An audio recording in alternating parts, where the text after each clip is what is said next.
Hello and welcome to this Item UI tutorial.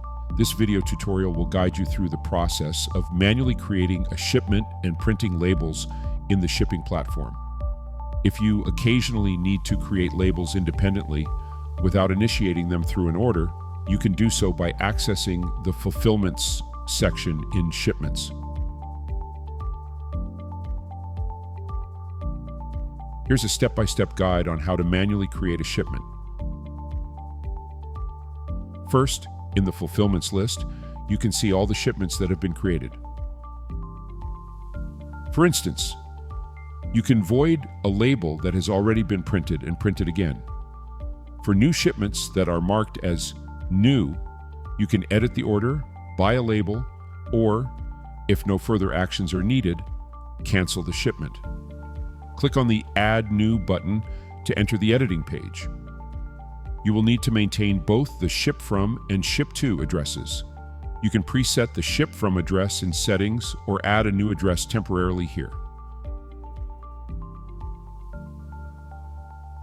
Once the addresses are set, proceed to the next step, where you need to maintain the package information.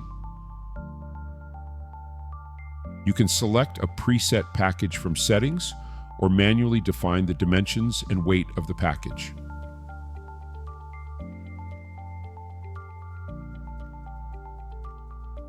If needed, you can also add notes to the order.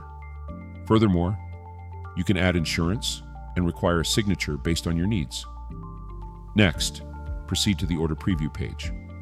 Here, you can check if the previously maintained information is correct. If everything looks good, you need to select the delivery service you want. For example, after selecting one day, you may have two service options. If you are a customer of CubeWork and the shipping address is a CubeWork address, they will offer label printing services for your items at an additional cost. After selecting the service, click on Create Shipment to finalize and print your label. Thank you for watching this tutorial on how to manually create a shipment and print labels.